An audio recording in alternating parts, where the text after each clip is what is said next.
วัดวังสิงห์คำ0817836540ได้ทุกวันก็เป็นงานบุญงานกุศล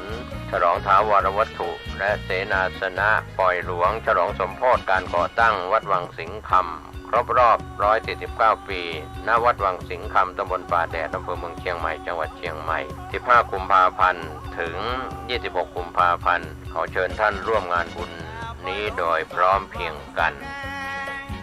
ลุงแดงเป็นเจ้าอาวาสสร้างโบสถ์สร้างวิหารศาลาบาทนิมนต์วัดโฮมทำบุญประจำปีรำวงรำนา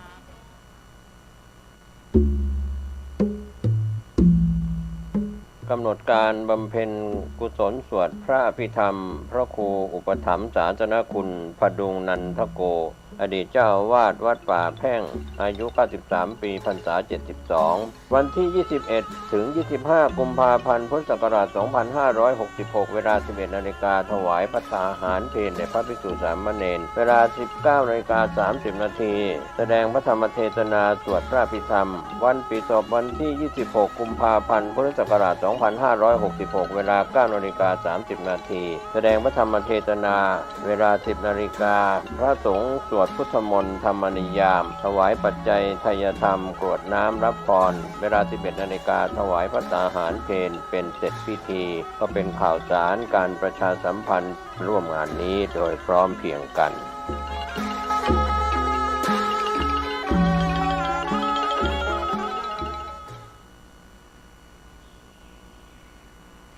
ขอเจริญสุขญาติโยมท่านผู้ฟังทั้งหลายทุกท่านทุกคนวันนี้รายการธรรมะก่อนนอน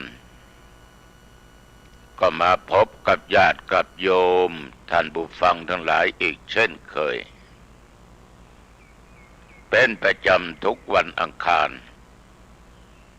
ตั้งแต่เวลาเดี๋ยวนี้เป็นต้นไปเรามาพบกันณทางสถานีวิทยุคลื่น 104.50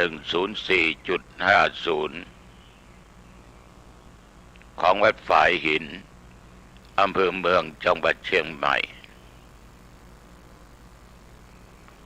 ทุกวันอังคารตั้งแต่เวลาเดี๋ยวนี้ญาติโยมจะได้ฟังธรรมะจากอัตถมภาพตู้เจ้าวัดหนองตองเป็นประจำก่อนอื่นนั้นต้องขออภัยนะคำพูดภาษาบางสิ่งบางอย่างอาจจะไม่ถูกต้องหรือว่าไม่ควรพูดก็พูดออกไปแต่อาตมาภาพพูดด้วยความจริงจังและจริงใจไม่มีอะไรมาแอบแฝงในจิตใจของตุเจ้าองค์นี้คิดได้อย่างไรก็พูดอย่างนั้นเพราะคิดเสมอว่าเวลาพูดอะไรก็ตามถ้ามันเป็นเรื่องจริงก็จำเป็นต้องพูดเพราะมันเป็นเรื่องจริงเรื่องที่ไม่จริงเรามาพูดมันก็เป็นการกล่าวเท็จเป็นการหลอกลวงทุกสิ่งทุกอย่างที่นำมาพูดนั้น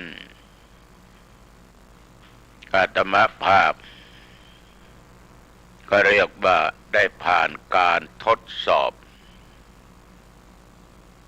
ก็คือการปฏิบัติมาเมื่อว่ามันได้ผลดีก็จึงนำมาพูดต่อให้ญาติโยมได้นำมาคิดเพื่อว่าจะเกิดเป็นผลเกิดเป็นคุณต่อญาติโยมท่านผู้ฟัง ในการฟังการนำปฏิบัติ วันนี้ดูอากาศแล้วระยะนี้ยังหนาวอยู่นะโยมนะก็มีฝนตกไปทั่ว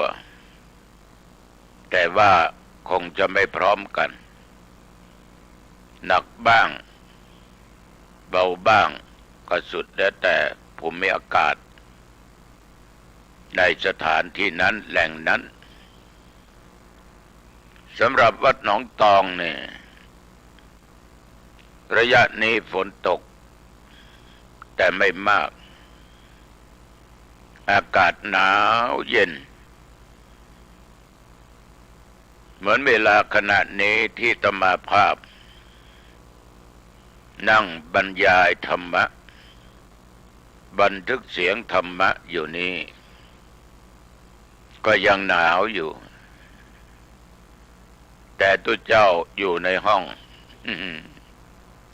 ปิดประตูหน้าต่างหมดก็หนาวพอที่จะทนได้เพราะต้องใช้ผ้าห่มคุมกายอยู่ออกจากห้องไปนี่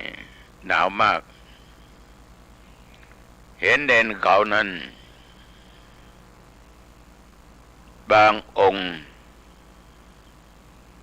ต้องห่มผ้าแล้วตัวสั่น เพราะอากาศมันเย็นในข้างนอกฝนตกอากาศเย็นเป็นธรรมชาติธรรมดาแต่ฝนตกอากาศร้อนผิดธรรมชาติ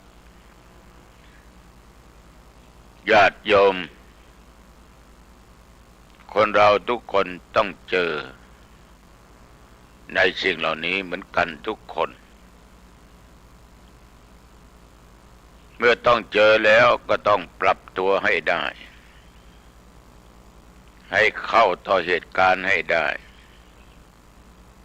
ก็หาผ้ามาห่มมาปกกายเสียถ้าปล่อยให้มันหนาวมันเย็นไม่มีอะไรมาปกมาปิดก็อาจเป็นอันตรายได้เกิดโรคภัยไข้เจ็บได้พูดถึงโรคภัยไข้เจ็บมันเกิดขึ้นง่ายแต่ก็หายได้บางครั้งก็เร็วบางครั้งก็ช้าแต่บางครั้งก็ไม่หาย ถ้ามันไม่หายเป็นไงล่ะโยมถ้ายมวิบาลนั้นมันตามมาตลอด มันก็เอาไประหว่างที่กำลังนั่งบันทึกเสียงธรรมะนอกจากลมหนาวแล้วตุเจ้าต้องเจอกับโรคภัยไข้เจ็บอยู่มานึกถึงตอนที่บรรพชาเป็นสามเณรพระอุปัชฌาย์ท่านได้สอนกรรมฐานพวกห้าเกสาโลมานะขาทันตาตะโจตะโจทันตานะขาโลมาเกสา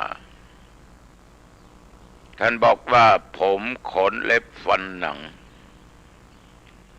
ทั้งห้าประการนี้เป็นของที่ไม่จีรังยั่งยืนไม่เที่ยงแท้แน่นอนมีเกิดขึ้นในเบื้องต้นแปรปรวนผันแปรในท่ามกลางแตกสลายไปในที่สุดก็มาเจอทันตะหรือทันตาคือกระดูกที่มีอยู่ในปากเป็นซี่ข้างบนข้างล่างที่เราเรียกว่าฟันเราใช้ฟันบดเคี้ยวอาหารเป็นประจำไม่ว่า จะเป็นอาหารข้าวหวานอาหารอะไรก็ตามที่เราใส่ปากฟันหรือเคี้ยวจะต้องบดเคี้ยวอุปัชฌาย์ท่านก็ได้สอนไว้ฟันนี้เราต้องรักษามันให้สะอาดแต่ว่าเมื่อมันเกิดมีขึ้นได้อำนวยความสะดวกให้เราทุกสิ่งทุกอย่างได้สักวันหนึ่งมันจะทำให้เราเป็นทุกข์ มันจะทำให้เราเป็นทุกข์เจ็บปวดในที่สุดมันก็จากเราไป2-3 วันมานี่ญาติโยมจะมาจำเป็นต้องถอนออกไป1 ซี่ฟันข้างล่างรวมแล้วข้างล่างนี้หมดไป5 ซี่แล้วเหลือไม่สักกี่ซี่มันปวดมันเจ็บจนทนไม่ไหวนะฉันยาแก้ปวดมันก็ไม่หายพอบรรเทาวันคืนผ่านไปต้องไปหาหมอหมอก็ถอนออกดันมารากของฟันมาหักหมอต้องคีบออกให้ได้ญาติโยมท่านทั้งหลายฟันซี่นี้มันหักมันชำรุดแล้วเมื่อก่อนนี่มันทำให้ปากเราสวยงามดีปากมาฟันเต็มปากเดี๋ยวนี้หายไปตั้งหลายซี่เวลาขบเคี้ยวอาหารฉันอาหารถ้าเป็นผักเป็นเนื้ออะไรก็ตามเป็นผลไม้มันจะเข้าไปอยู่ในซอกฟันจำเป็นต้องแคะออกทำความสะอาดไม่งั้นก็ส่งกลิ่นเหม็นโอ้ทุกอย่างไม่เที่ยงแท้แน่นอนฟันของกูเนี่ย เขี้ยวของกูเนี่ยกูอุตส่าห์รักษายังทำให้กูเจ็บอยู่นี่ขนาดถอนไปได้3 วันนะความปวดความเจ็บที่ถอนออกมานั่นน่ะมันยังเจ็บอยู่โยมหมอก็ให้ยาแก้ปวดยาแก้อักเสบเพราะนั้นไปหาโยมหมอบอกว่าหลวงพ่อฟันของหลวงพ่อจะเป็นต้องถอน 4-5 ซี่โอ้โหก็ถามว่าเป็นไงโยมหมอมันหักหมดมันใช้ไม่ได้มันก็จริงอย่างโยมหมอว่านะบางครั้งมันปวดพร้อมกันหมดเราก็ใช้ยาโปะเข้าไปทานไปรักษามันใช้งานมันผ่านมาหลายปีมาปีนี้จำเป็นต้องถอนออกไป1 ซี่อีก4 ซี่นะเขามาตามแล้วจำเป็นต้องส่งคืนไม่ช้าก็เร็วนี่ญาติโยมทุกสิ่งทุกอย่างล้วนแต่เป็นอนิจจังไม่เที่ยงแท้แน่นอนมีเกิดมีก็ต้องมีจากไปแตกสลายไปในที่สุดไม่มีอะไรจะจีรังยั่งยืนในเรื่องของสรีระร่างกายสังขารเราญาติโยมท่านผู้ฟัง มันเป็นสิ่งที่จริงเป็นความจริงเป็นสิ่งหนีไม่พ้นไม่ว่าโยมและอาตมาภาพต้องเจอเหมือนกันทุกคนไม่ช้าก็เร็ว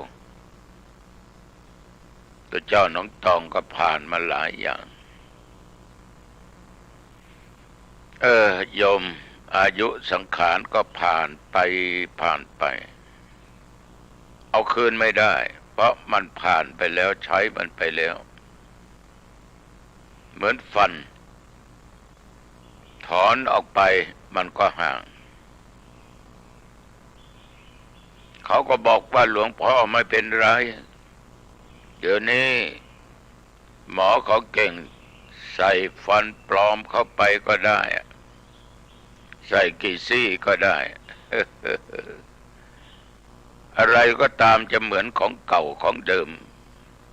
ก็ชื่อว่าของปลอมก็คือของไม่จริงไม่แท้ก็เลยตัดสินใจว่ามันเป็นธรรมดาของสังขารอนิจจังทุกขังอนัตตาไม่ใช่ตัวไม่ใช่ตนนะมันออกไปก็มันออกไปเพราะทุกอย่างมันต้องจากกันอยู่แล้วต้องแตกสลายไปอยู่แล้วก็ปรงใจปล่อยบางแต่เมื่อคนเราเนี่ยญาติโยมยังมีชีวิตอยู่ในสังคมรวมอยู่กับคนหมู่มากทุกเพศทุกวัยคนเรานี้อยู่ด้วยกันญาติโยมมันจะต้องอาศัยซึ่งกันและกันแม้แต่จะเป็นพระสงฆ์องค์เจ้าก็ต้องอาศัยญาติโยมญาติโยมก็อาศัยพระสงฆ์องค์เจ้าเช่นเดียวกันโยมต้องอาศัยคนโน้นคนนี้เราเกิดมาในโลกนี้ก็อาศัยบิดามารดาเลี้ยงดูบิดามารดาเลี้ยงเรามาเกิดเรามาใหญ่โตขึ้นมาท่านก็เข้าสู่วัยชราท่านก็ต้องอาศัยเราในฐานะเป็นลูกเป็นเต้าก็เรียกว่าคนเราอยู่ด้วยกันนั้นต้องอาศัยซึ่งกันและกันแต่ว่าการที่จะคบค้าสมาคมกับบุคคลนอกจากพ่อแม่ครูอาจารย์โยมจะต้องเลือกคบเลือกหาเหมือนกับคำที่ท่านพูดว่าคบคนให้ดูหน้าซื้อผ้าให้ดูเนื้อจะคบคนต้องให้ดูหน้าซื้อผ้าให้ดูเนื้อคนรูปหล่อคนใบหน้าสะสวยงดงามไม่ใช่ว่าจะคบได้นะใบหน้างามรูปหล่อร่างกายสูงโปร่งผิวพรรณวรรณะดีพูดจาดีแต่งตัวดีมีความรู้ดีน่าคบก็ไม่ใช่นะโยมไม่ใช่จะให้มันใช่ก็ต้องดูพฤติกรรมเกี่ยวกับการแสดงหรือการกระทำทางกายทางวาจาทางด้านจิตใจของเขาว่าเขามีพฤติกรรมดีไหมการกระทำของเขาดีไหมเขาพูดดีไหมเขาคิดในสิ่งดีๆไหมไม่ใช่ว่าดูเพียงแต่ใบหน้าก็ครบดูแต่การแต่งกายก็ครบญาติโยมซื้อเสื้อให้ดูเนื้อ เสือเขาอะไรมาทำเอามาจักเอามาสารเอามาทอเป็นเสือเนื้อมันดีไหมของนั้นมีคุณภาพไหมไม่ใช่มองเอาแต่สีมันสวยงามเอาไปใช้ได้ไม่นานก็ผุพังปุดขาดไม่มีความคงทนมันก็เสียเงินเปล่าเสือนั้นถ้าของที่เขามาทำมีคุณภาพไม่ถูกมอดถูกปลวกกัดได้ง่ายมีความอดทนสมกับราคาที่ซื้อมาญาติโยมมันก็ดีเราก็จะได้ใช้เราก็จะได้ประหยัดเงินทองฉะนั้นคบคนให้ดูหน้าไม่ให้ดูหน้าที่สะสวยงดงามอย่างเดียวต้องดูหน้าที่การงานของเขาดูคำพูดคำจาของเขาดูความคิดของเขาหน้าเขาที่แสดงออกมานั้นเป็นยังไงการกระทำเป็นยังไงบางคนหน้าตาดีสะสวยงดงามความคิดไม่ดีขี้โลภขี้โกรธขี้หลงโมโหโทโสขี้อาฆาตพยาบาทมาดร้ายบางคนพูดเท็จโกหกตอแหลพูดคำหยาบพูดไม่มีเหตุมีผลการกระทำเป็นคนจิตใจเหี้ยมโหดทำอะไรก็ได้ญาติโยมต้องดูหน้าที่และการงานของเขาดูพฤติกรรมของเขาดูดีๆดูแต่หล่อดูแต่สวยไม่ได้ต้องดูการกระทำท่านทั้งหลายการคบหากับคนนั้นไม่ว่าจะเป็นพระสงฆ์องค์เณรและญาติโยมหรือคฤหัสถ์ทุกคนสมัยก่อนเมื่อเป็นเณรน้อยนะไปเรียนหนังสืออยู่ที่หนึ่งก็มีเณรมีตู้เจ้าเยอะไอ้เราเป็นเณรเนี่ยปฏิบัติดูแลท่านเจ้าอาวาสตักน้ำอาบน้ำกินน้ำใช้ซักผ้าล้างกระโถนเทกระโถนตักน้ำเป็นน้ำหยาดเวลาทำวัดสวดมนต์ปัดกวาดเช็ดถูปฏิบัติปัดปูต่อเจ้าอาวาสญาติโยมอยู่ด้วยกันมากก็มีทั้งคนดีคนไม่ดีก็ปะปนกันไปวันหนึ่งก็มีชาวบ้านเข้ามาชักจูงพระเณรเล่นการพนันเขาเรียกว่าเด็กคิ้วเล่นกันเขาก็มาชวนอาตมาไปอาตมาก็ไปเราไม่เป็นหรอกแต่เขาก็สอนให้เป็นจนได้คนบ้านคนนี้ก็ไม่ได้เอาอะไรเป็นการพนันต่อรองกันถ้าใครไม่ได้แต้ม ยื่นหัวเข่าให้เขาบางครั้งต้องเสียไปหลายครั้งต่อมาเป็นไม้ขีดไฟไม้ขีดไฟในญาติโยมเล่นกันถ้าแพ้ต้องเสียไปกี่ก้านก็สุดแล้วแต่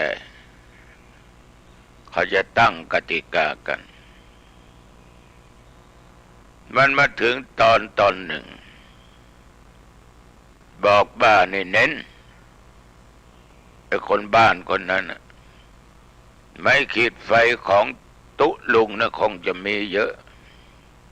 ไปเอามาท่านไม่รู้หรอกท่านเอาไว้ตรงไหนไอ้เน้นองค์นี้ก็พาซื่อนะไปค้นดูไม้ขีดไฟของท่านเจ้าอาวาสใส่ไว้ในปิ๊บก็ลักไม้ขีดไฟมาหลายกับด้วยกันญาติโยมท่านผู้ฟังทั้งหลายถ้ามาสำนึกได้เสียใจมากวันหนึ่งหลวงพ่อท่านไปตรวจดูของเอาเน้นไม่ขีดไฟมีในปิ๊บมันหายไปตั้งหลายกับหายไปไหนรู้ไหมผมเอาไปเองครับหลวงพ่อเอาไปทำไมให้พ่อให้แม่เหรอไม่ครับเขาเล่นดิดคิ้วกันครับเล่นใส่ไม่ขีดไฟครับเขาบอกให้ผมมาเอาครับญาติโยมหลวงพ่อลงโทษหลวงพ่อลงโทษเฆี่ยนตีคนละ6 ที6 แส้ตอนนั้นมาทุกองค์ก็ไม่เล่นคนที่เคยมาชักจูงก็ไม่มีแล้วเราก็มาคิดว่าเราถลำไปพบคนไม่ดีก็พาให้เราเป็นคนขี้ลักของใครไม่ลักมารักของครูอาจารย์ที่เราเคารพนับถือเนี่ยเด็กบางคนนักเรียนบางคนลูกบางคนเป็นศิษย์ที่ดีของครูอาจารย์เป็นลูกที่ดีของพ่อแม่แต่ถ้าว่าไปคบไปเจอกับคนไม่ดีสามารถลักเข้าของครูอาจารย์ได้ของพ่อแม่ได้บางคนนะยังทำร้ายครูอาจารย์ทำร้ายพ่อแม่ได้เพราะไปหลงเชื่อคารมคำชี้แนะชี้นำของพวกคนไม่ดีบางคนต้องเสียอนาคตน่าเสียดายยิ่งเสียไปเพราะคบคนดูหน้าแต่ก็คิดว่าเขาคงเป็นคนดีแต่หน้าของเขามันไม่ดีคือพฤติกรรมคือใจไม่ดีท่านทั้งหลายอาตมาภาพผ่านสิ่งเหล่านั้นมาโดนไม้แส้จากหลวงพ่อไป6 ทีโอ้โหจำตลอดบัดนี้ท่านอาจารย์ก็สึกออกไปแล้วก็ตายไปยังนึกถึงคำที่ท่านได้สอนท่านบอกว่าระวังนะต่อไปใหญ่ขึ้นมาอย่าไปคบคนที่ชั่วนะเว้นหมาให้พอศอกเว้นวอกให้พอวาเว้นคนพลาให้ไกลแสนโยชน์นะยังไม่วายบวชเป็นตุหนุ่มตุน้อยก็มีเพื่อนตุเจ้าด้วยกันนะ3-4 องค์วันหนึ่งก็มานั่งคุยกันพ พูดถึงเรื่องในการบวชแล้วพูดถึงพี่น้อยพี่หนานที่ลาสิกขาบทออกไปตัวเจ้าท่านเหล่านี้ก็มาชักชวนบอกว่าพวกเราศึกไหมลาสิกขาบทไหมอาตมาก็บอกว่าผมไม่เอาผมไม่ศึกอีกองค์ว่าแต่ท่านจะศึกไหมองค์นั้นก็ศึกแล้วทุกองค์ก็บอกว่าถ้าเราไม่ศึกเดี๋ยวนี้วันข้างหน้าจะแก่ตัวมาศึกออกไปไม่ทันได้กินแรงลูกเต้าหรอกผลปรากฏว่า4 องค์ 5 องค์นี่ศึกไป3 4 องค์เหลืออาตมาองค์เดียวทุกองค์ก็ไปเป็นพ่อหนานหมดนะต่างก็มีครอบครัวบางคนก็ลำบากบางคนก็อยู่พอได้มีลูกมีเต้าหาเช้ากินค่ำดิ้นรนเสาะหาไปเจอหลายคนก็ถามสารทุกข์สุขดิบกันว่าเป็นไงบ้างเป็นหนานโอ้ยรู้อย่างนี้ผมไม่สึกหรอก ไปเจออีกคนก็บอกว่ารู้อย่างนี้ผมไม่สึกหรอกหลวงพ่ออยู่วัดนั้นดีแล้วอาตมาก็ภูมิใจว่าถ้ากูหลงไปคบกับพวกมึงในสึกออกไปนะกูแย่แล้วไม่ได้เป็นพระครูแล้วไม่ได้เป็นเจ้าคณะไม่ได้เป็นเจ้าอาวาสแล้ว ลองสึกออกไปสิเชื่อเขาในญาติโยมจะไม่มีใครมากราบมาไหว้ล่ะนี่เราเป็นพระเป็นสมณะอยู่วัดครองผ้าเหลืองมาได้64 ปีเน้น7ตัวเจ้า57 พรรษาเป็นเน้น7ครองผ้าเหลืองได้64 ปีจะ65 ปีเข้ามาญาติโยมถ้าศึกออกไปกับเพื่อนฝูงขณะนั้นจะเป็นอะไรไปก็ไม่รู้นะอาจจะตายอาจจะมีชีวิตอาจจะพอมีพอกินพอใช้อาจจะทุกข์ยากอับจนมันเดาไม่ได้แต่นี่เรามาคิดว่าบุญเรามีเยอะถ้าไปคบถาม3-4 ท่านนั้นคงจะลาสิกขาบทออกไป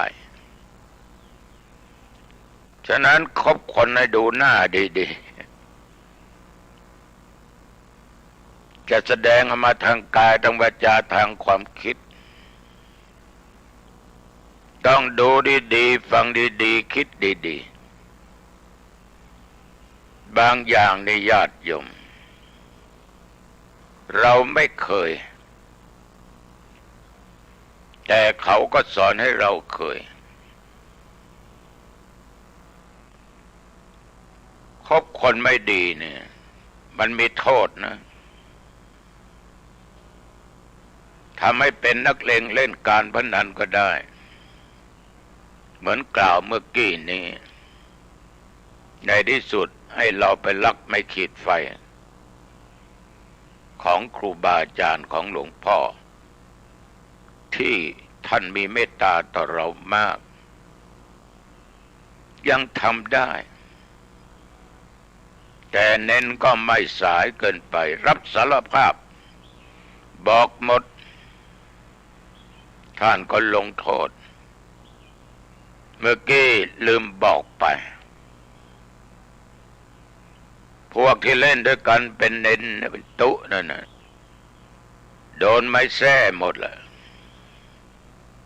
หลวงพ่อเคียนทุกคนคนละอกทีแต่มาโดนลงโทษ6 ทีแล้วยังไม่พอยังโดนบังเอกจากเพื่อนอีกคนละที2 ที ลงบนศีรษะลงบนหัวมันเป็นกรรมจริงๆทรยศต่อครูบาอาจารย์รักของใครไม่รัก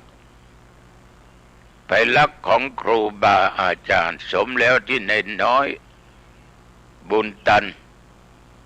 ต้องเจอบังเอกของเพื่อนฝูงญาติโยมท่านผู้ฟังเราเล่นไม่เป็นเขาจะสอนเล่นเหมือนกับญาติกับโยมบางท่านบางคนนั่นนะไฮโลก็เล่นไม่เป็นไพ่ต้องไพ่ไม้เล่นไม่เป็นการพนันอะไรเล่นไม่เป็นไรนะเดี๋ยวมันเป็นไปเองนะมีโยมคนหนึ่งได้แฟนเป็นคนต่างชาติเงินดีปลูกบ้านหลังเบิ่มเริ่มหมดไปหลายล้านมีรถเก๋งขี่ยี่ห้อดีๆแต่โยมผู้นั้นก็ชอบทำบุญสุนทานนะทีนี้ไอ้พวกนักเลงเล่นการพนันในญาติโยมมันรู้ว่าโยมผู้หญิงคนนี้มีตังค์ก็ใช้นกต่อเพื่อนของโยมผู้หญิงคนนี้ก็ชอบเล่นการพนันก็เลยบอกให้เพื่อนของโยมผู้หญิงคนนี้ไปชักชวน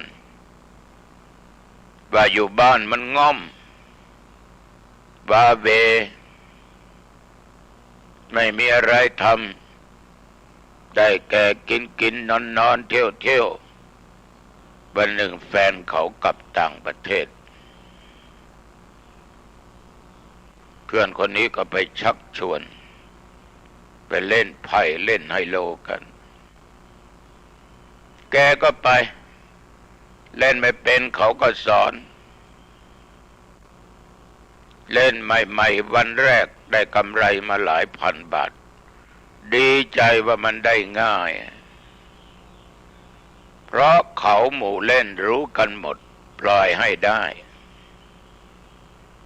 วันต่อไปยังได้อีกหลายพันบาทวันต่อไปเสียบ้างได้บ้างนานเข้ารถเก๋งหมดแฟนลุกจากต่างประเทศมาไม่มีรถนั่งไม่มีรถขี่แกก็โกหกสามีได้หาว่ารถคันนั้นมันไม่ดีมันเสียเอาไปเข้าอู่เขาทำยังไม่เสร็จได้เป็นปีก็ไม่เสร็จไอ้แฟนก็สงสัยรถคันนั้นหลุดจำนำไปแล้วเพราะผีการพนันเข้าสิงในที่สุดญาติโยมหมดเนื้อหมดตัวไปหลายล้านบาทสำนึกความผิดของตัวเองเลยปลิดชีพตัวเองด้วยการดื่มยาพิษฆ่าตัวตายเพราะไว้ใจเพื่อนไว้ใจคนเลยจนใจเองหมดเนื้อหมดตัวเพราะเพื่อนคบเพื่อนที่ไม่ดีชักจูงไปเล่นการพนันนี่ญาติโยมที่ฟังอาตมาอยู่นี่มีไหมถ้ามีก็เลิกเสียนะขอบิณฑบาตนะโยมนะมันเล่นมันไม่ใช่ของจริงแต่มันหมดจริงๆไม่ใช่ว่าจะหมดเล่นนะมันเป็นของเล่นมันเป็นของไม่จริงในวงการพนันไม่มีใครซื่อตรงต่อใครโจรไว้ใจโจรไม่ได้นักเลงไว้ใจนักเลงด้วยกันไม่ได้ขนาดเป็นเพื่อนสีกันนี่ยังไว้ใจกันไม่ได้นะยังต้มตุ๋นหลอกลวง ลักได้ฆ่าได้นะฉะนั้นญาติโยมต้องดูดีๆว่าเขามีพฤติกรรมอย่างใดบางคนบางท่านนั้นไปเสียกับเพื่อนฝูงที่ไปคบหามีครอบครัวก็รักผัวรักเมียรักลูกอยู่มีความสุขอยู่กับครอบครัวไม่นอกใจสามีไม่นอกใจภรรยาทำงานเสร็จก็กลับบ้านนานเข้าก็ไปคบเพื่อนนั่นแหละเพื่อนก็เป็นคนเจ้าชู้มีผัวแล้วก็ยังมีผัวน้อยอีกก็คือผัวมากบางคนมีเมียแล้วก็ยังมีอีกเอาหน้าไม่เป็นไรเราเกิดมาเป็นลูกผู้ชายบางคนก็พูดลูกผู้หญิงก็ทัดเทียมกับผู้ชายก็มีสิทธิ์เราจะทำอะไรก็ได้ไอ้แกอีกแกที่อยู่บ้านแล้วก็เบื่อหน่ายแล้วจะมากินน้ำพริกถ้วยเก่าอยู่ไม่เอาหาใหม่บ้างสิลองริมรสของใหม่บ้างใหม่หรือเก่าก็ไม่รู้ก็หลงคำพูดคำชักชวนเชิญชวนของเพื่อนที่คบนั้นไม่เคยนอกใจไม่เคยนอกใจทั้งสามีและภรรยาก็เลยเป็นคนผิดศีลข้อที่3กับเพื่อนฝูงญาติโยมลองคิดดูดีๆถ้าโยมมีแล้วทำแล้วกับเถิดโยมจ๋าถ้ายังไม่เคยทำไม่เคยผิดอย่าหลงผิดเลยกลับใจยังไม่ช้าครอบครัวเราอยู่เป็นสุขเรามีลูกมีเต้าถ้าหลงไปนี่ญาติโยมโอ้บ้านแตกแสลกขาดเลยนะความหลงในกามมันยิ่งใหญ่มากลืมผัวลืมเมียลืมลูกเต้าได้ลืมพ่อแม่ยังได้ตัวเจ้าไม่ต้องพูดถึงนะมันลืมได้หมดแหละญาติโยมต้องรักผัวเราต้องรักเมียเราเพราะเรามีลูกต้องเป็นไอดอลให้กับลูกกับเต้าให้ได้เป็นแบบอย่างดีๆของลูกเต้าผู้หญิงคนนั้นผู้ชายคนนั้นที่มาคบเรานั้นเป็นชู้กับเราโยมต้องคิดว่าเขาเป็นคนดีหรือไม่ดีถ้าเขาเป็นคนดีเขาคงไม่มาเป็นชู้กับเราหรอกแสดงว่าเขาผ่านชู้มาหลายคนผ่านผู้หญิงผู้ชายมาหลายคนเขาจึงมาเป็นชู้กับเราได้เราจะไปเสียทีกับเขาเหล่านั้นยังไงมีแต่ความหายนะมีแต่ความทุกข์ความลำบากนำความทุกข์เกิดแก่ตัวเองและครอบครัวเคยอยู่เย็นเป็นสุขเรื่องเหล่านี้เกิดขึ้นเกิดความทุกข์เพราะต้องผิดเถียงกันอยู่ทุกวันเป็นประจำในที่สุดลูกเต้ารู้ก็ไม่สบายใจญาติพี่น้องเพื่อนพ้องชาวบ้านก็ลุมว่าลุมด่าติสินนินทาโยมอาตมาขอบิณฑบาตนะคบคนต้องระวังนำให้เป็นนักเลงเหล้ายาเสพติดทุกชนิดเราไม่เคยดื่มเบียร์ดื่มเหล้าไม่เคยแตะต้องยาเสพติดฝิ่นกัญชาเฮโรอีนยาบ้ายามา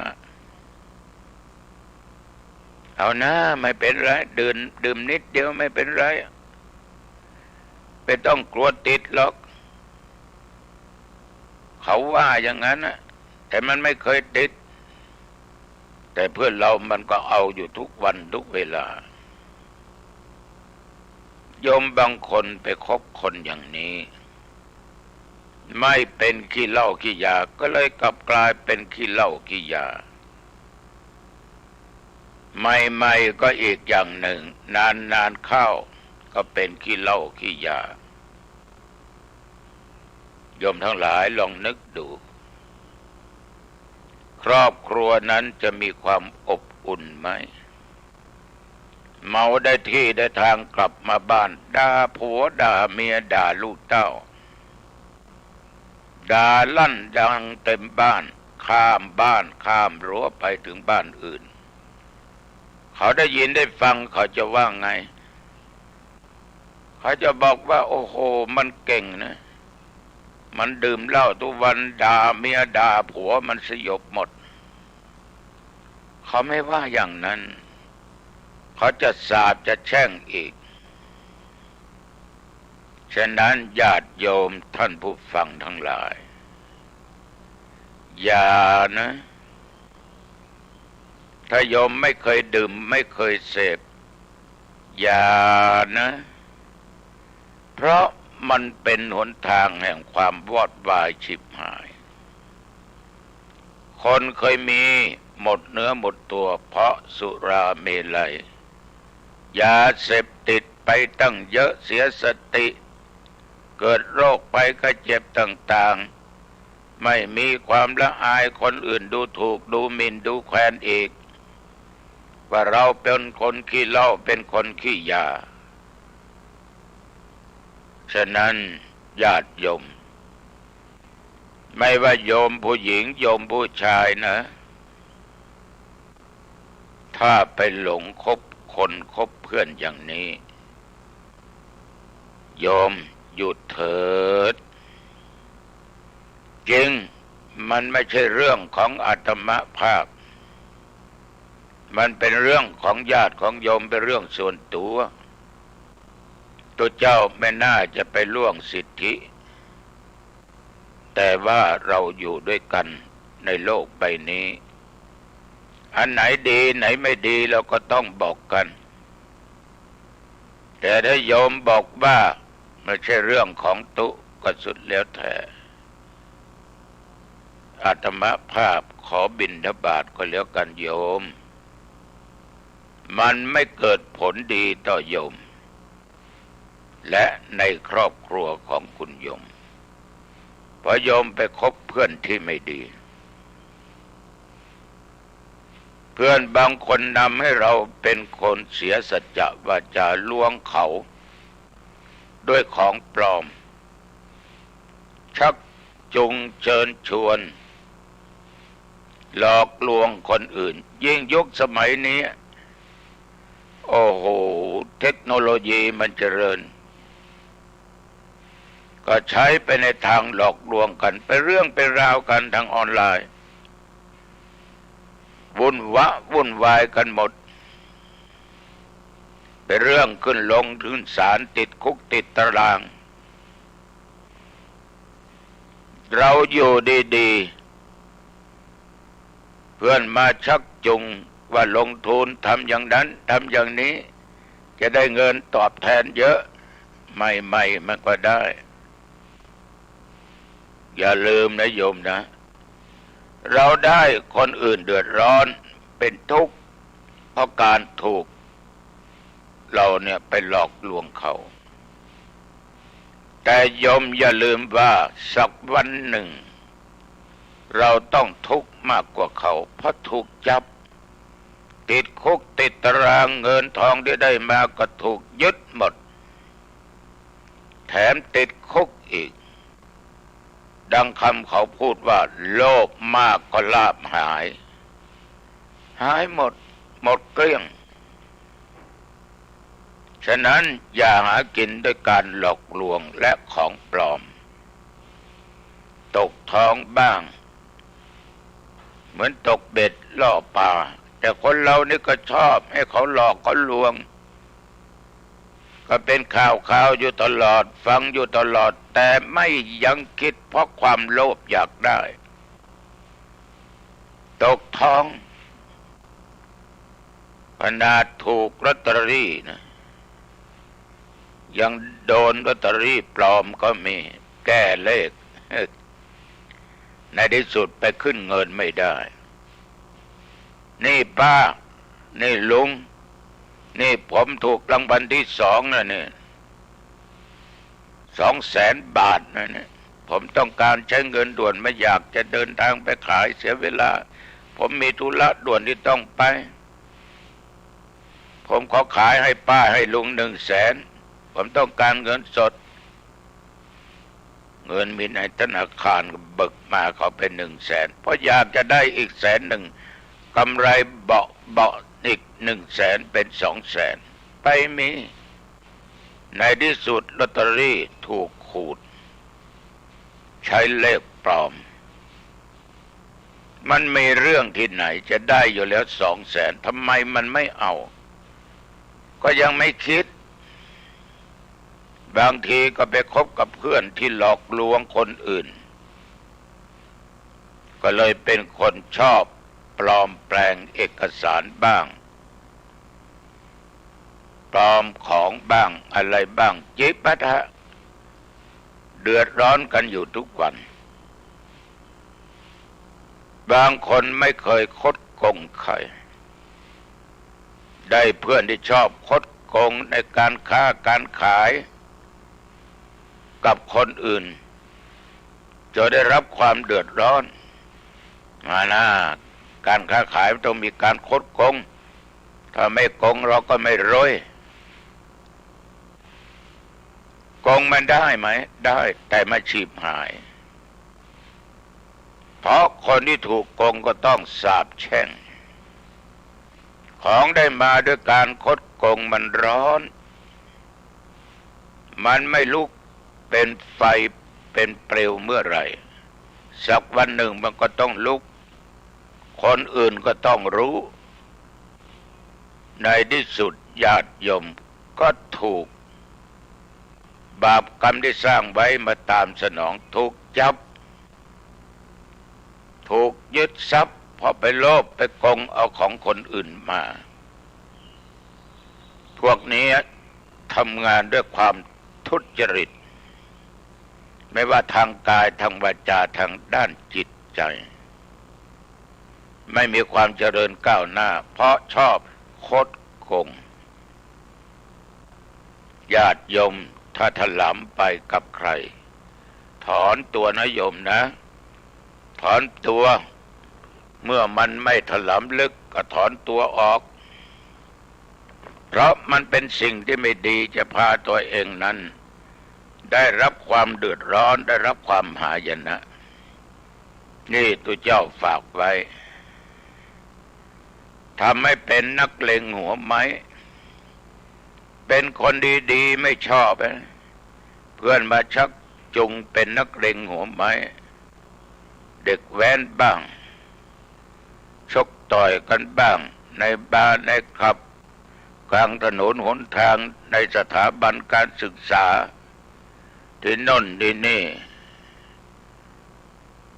เคยเป็นคนสงบกายสงบวาจาสงบความคิดกายวาจาใจคิดแต่ทางที่ดีโดนเพื่อนมาเป่าหูชักจูงเฮ้ยเราอยู่ในสังคมนี่ก้มหัวให้ใครไม่ได้เราต้องแกร่งแต่มันแกร่งในทางไม่ถูกทำตัวเป็นนักเลงหัวไม้อวดใหญ่อวดโตในที่สุดญาติโยมเราก็เสียคนไปเสียชื่อเสียเสียงเสียวงตระกูลเสียการเสียงานทุกสิ่งทุกอย่างฉะนั้นถ้าใครหลงคบอย่างนี้ขอบิณฑบาตกลับคืนมานะคบคนให้ดูหน้าซื้อผ้าให้ดูเนื้อก็ลองนำไปคิดวันนี้ฝากไว้แค่นี้เพราะเวลาพอดีเอาเข้าบ้านมา ปิดประตูบ้านให้เรียบร้อยขึ้นบ้านปิดประตูหน้าต่างให้เรียบร้อยเก็บของมีค่าไว้เป็นที่มิดชิดหน่อยให้เรียบร้อยและสิ่งไหนที่ญาติโยมจะใช้วันพรุ่งนี้ก็เก็บไว้ให้มันมองเห็นได้ง่ายๆทานข้าวทานอาหารว่างเสียแล้วอาบน้ำอาบผ้าล้างหน้าแปรงฟันใส่ผ้าใส่ผ่อนที่โยมชอบพักผ่อนเข้าห้องพระห้องนอนกราบพระ5 หนอรหังสัมมากราบพระพุทธสวากขาโตพระธรรมสุปฏิปันโนพระสงฆ์แล้วโยมก็สวดมนต์3 บทอิติปิโสภควาสวากขาโตและสุปฏิปันโนเอาบทพุทธคุณธรรมคุณสังฆคุณแล้วเจริญสมาธิภาวนาพอสมควรตามโอกาสเวลาเราไม่ได้อยู่กับใครเราอยู่คนเดียวปฏิบัติตามที่เราเคยปฏิบัติได้กี่วินาทีกี่นาทีช่างเถิดเสร็จเรียบร้อยก็แผ่เมตตาเจ้ากรรมนายเวรสรรพสัตว์เพื่อนมนุษย์อันร่วมโลกร่วมชีวิตด้วยกันทั้งหมดทั้งสิ้นให้แก่เทวบุตรเทวดาเทพาอารักษ์รักษาบ้านช่องหอเรือนของญาติของโยมแผ่เมตตาให้แก่บุพการีต่อพ่อแม่ที่จากเราไปปู่ย่าตายายครูบาอาจารย์อุปชัยยะแผ่เมตตาทุกสิ่งทุกอย่างแหละเจ้ากรรมนายเวรอีกอย่าลืมแผ่เมตตาแต่ตัวเองเอาคำง่ายๆว่าข้าพเจ้าเกิดมาชาติไหนชาติใดอันว่าความอดความอยากอย่าได้เกิดมีแก่ข้าพเจ้าเกิดมาชาติไหนชาติใดความทุกข์ความยากอับจนอย่าได้เกิดมีแก่ข้าพเจ้าบุญกุศลที่ข้าพเจ้าได้กระทำขอจงเป็นพละปัจจัยเกิดมาชาติใดชาติใดให้มีภพทรัพย์สมบัติก็ว่าไปเกิดมาชาติใดขอได้พบพระศิริยะเมตไตรยมแผ่เมตตาเสร็จก็นอนหลับสบายตื่นเช้ามาสดชื่นขอโยมทุกคนมีความสุขนะอายุวันโนสุขังพลังพบกันใหม่อังคารหน้าเจริญพร